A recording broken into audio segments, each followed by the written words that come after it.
cuestiones que tienen que ver con la organización y que tienen que ver con despegar del docente, digo, para dibujarlo de alguna manera, adentro del aula yo cierro la puerta y acá adentro hago lo que quiero, y entenderse dentro de un proceso colectivo, que eso es el proceso de trabajo docente, y de eso se trata cuando hablamos de la organización del trabajo en la escuela.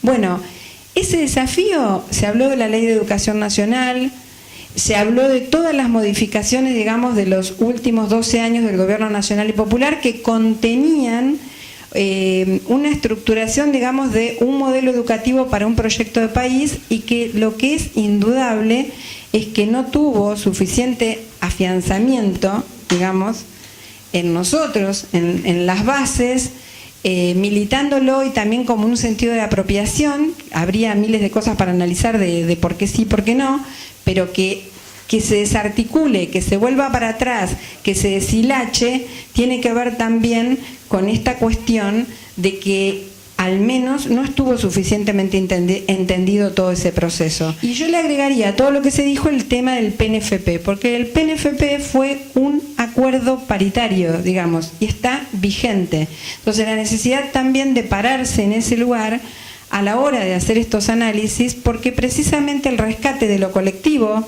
y el debate de la organización del trabajo estaba incluido ahí en el PNFP. La definición más importante del proceso de trabajo docente es el territorio de disputa entre el empleador y los trabajadores. De eso se trata el proceso de trabajo. Y el equilibrio o desequilibrio que se da en esa correlación de fuerza va a determinar, en definitiva, las condiciones de trabajo y las posibilidades de vivir y militar dentro de un colectivo saludable o enfermo. Entonces, esto que digo que es una definición, es el objeto de nuestra militancia, porque nosotros le podemos entrar al tema por distintos lugares, y si le entramos desde el lugar de la salud de los compañeros, y si le entramos desde el lugar, digamos, de cuáles son sus principales enfermedades y cuáles son, digamos, las principales preocupaciones de los compañeros. Ustedes fíjense que nosotros tenemos una investigación hecha que tiene datos concretos de Provincia de Buenos Aires que hemos compartido, y que tiene que ver, digamos, con esos compañeros que manifiestan, por ejemplo, en más de un 70% en la Provincia de Buenos Aires, estar estresados. Que la disputa política está precisamente en un posicionamiento desde la organización sindical con respecto a qué proyecto educativo, qué modelo educativo, para qué proyecto de país, y desde ese lugar nos va a obligar a pararnos en un lugar determinado en esta disputa que se da todos los días de la escuela, en el tema de el proceso de trabajo y los equilibrios o desequilibrios que se dan en esa relación. Y por eso la obligatoria necesidad de pensarnos como un colectivo, de intervenir organizada y colectivamente, y no dar respuestas ni salidas individuales, porque las respuestas o salidas individuales son la enfermedad de los compañeros. Si el docente está en medio de todo esto, si esta es la escuela donde se da el proceso y la organización del trabajo, lo primero es saber que las claves de la salud o de la enfermedad, y no me canso de repetir esto, de un colectivo de trabajadores, sean docentes o no, está en la organización del trabajo.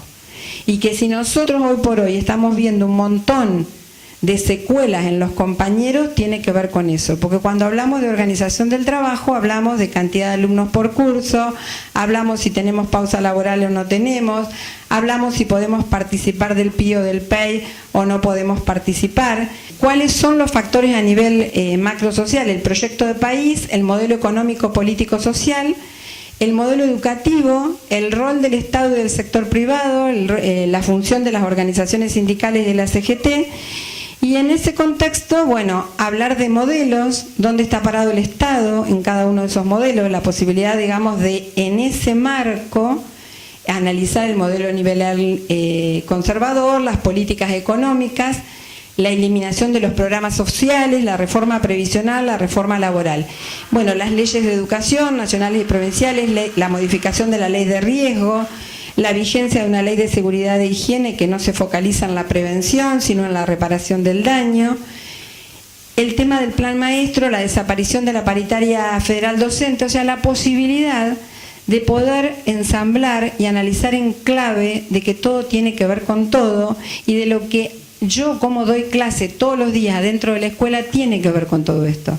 Y que todo esto va a mejorar o desmejorar mis condiciones de trabajo cotidianas. Para nosotros, hablar del proceso de trabajo de un compañero, de una escuela, nosotros necesitamos saber cuáles son los factores a nivel microsocial que inciden sobre eso, cómo es la escuela, qué tamaño tiene, quiénes son los empleadores, a qué cámara pertenece, si tiene delegados, si no tiene, o sea, si hay respuesta organizativa desde lo sindical ahí o no, cuáles son las características de la comunidad en que se encuentra, si la escuela es no confesional o sí es confesional, si está subvencionada o no está subvencionada por el Estado. Por lo general, cuando nosotros pensamos escuela, pensamos en edificio, pero que digamos que va más allá del edificio, porque además hoy, cuando yo les decía esas cosas, les puedo agregar ahora otras que me acuerdo, como el ruido, como el frío, como el calor, como la inundación, un etcétera muy grande que va a tener que ver también con lo territorial y que va a definir las condiciones de trabajo de los compañeros. La carga de trabajo solamente se divide para estudiarla, pero que a nosotros nos afecta toda junta, digamos, o sea, tiene una sinergia, con lo cual la carga de trabajo es global. Y cuando nosotros consultamos a los compañeros docentes en nuestra investigación, los compañeros manifiestan tener una alta carga de trabajo, tanto adentro como afuera de la escuela. ¿Por qué nosotros le ponemos el eje a los factores de riesgo psicosociales en el trabajo? Porque son los menos visibilizados. Entonces, en nuestro trabajo cotidiano, esto es lo que menos se ve y a lo que nosotros menos apuntamos y que tiene una alta carga, digamos, a la hora de evaluar la carga laboral. Intensidad de trabajo y tiempo de trabajo, ¿por qué se los traje? Por las exigencias emocionales movilizadas en la actividad. Porque el Fondo Monetario, las políticas de ajuste, la modificación del dólar y un etcétera, etcétera muy grande. O sea, el denominador común del neoliberalismo aplicado políticamente significa un desgaste para los trabajadores, un desgaste absoluto. Y la respuesta, que eso lo decía claramente Fabián, la respuesta es colectiva y organizada. Es la única manera de enfrentar la desesperanza que esto ocasiona individualmente. Y la inseguridad de la situación de trabajo. Ni hablar de el gran disciplinador social, que en la Argentina, digamos, siempre digo esto, ha habido dos grandes disciplinadores sociales, uno es la dictadura, y el otro gran disciplinador social, digamos, que ordena el mercado de trabajo es el desempleo. Porque no solamente por los que se quedan afuera, sino porque los que se quedan adentro están dispuestos a precarizarse. La salud es un hecho político con contenido técnico. Eso dice un profesor, Vogel, que cuando habla de estas cuestiones, es un europeo que viene investigando esto y los comités mixtos, la experiencia de los comités mixtos hace muchísimos años, y se para en este lugar para pensar, entonces, que me parece que sería como el moñito de lo que estamos diciendo, que no podemos pensar en compañeros sanos si no pensamos en compañeros comprometidos y organizados adentro de los establecimientos. Entonces, esa es la pelea. Ese es el desafío, esa es la pelea, la lucha por el salario, pero también por las condiciones de trabajo.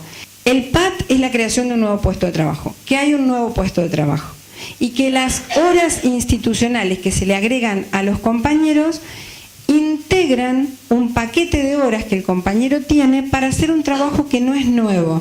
Lo que pasa que hoy lo que se está haciendo es, además de visibilizarlo, ponerle un tiempo extra y pagar por eso. Las horas institucionales tienen un objetivo que hace a la esencia de nuestro trabajo como docentes. Por lo tanto, lejos podríamos estar de fragmentarlas. Entonces, hay dos lecturas de esto. Una es la que hace el gobierno, que dice son horas institucionales, son de la escuela. No le pertenecen al docente, son de la escuela.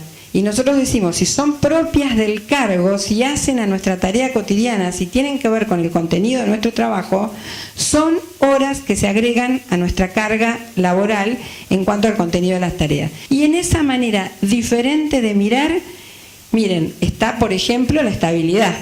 Porque unos creen que hay que contratar y otros creemos que es parte, digamos, del paquete total. Está la manera...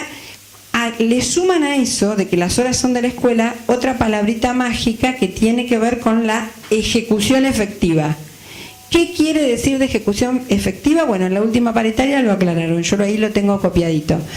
Quiere decir concretamente que no tenés ningún derecho laboral, ni estatutario, ni del resto de la normativa. Las perdés por accidente de trabajo, no las licenciás por enfermedad, o sea, son de la escuela, porque entonces lo que plantearon es porque lo que nosotros queremos es que los pibes no se queden sin esas horas, que los pibes no se queden sin ese tiempo de atención colectiva sobre sus problemáticas, frente a un docente esclavo, digamos. Sí, las palabras no son inocentes, y en los enlatados que se vendían en los 90, había palabras, la palabra trabajador no aparecía nunca.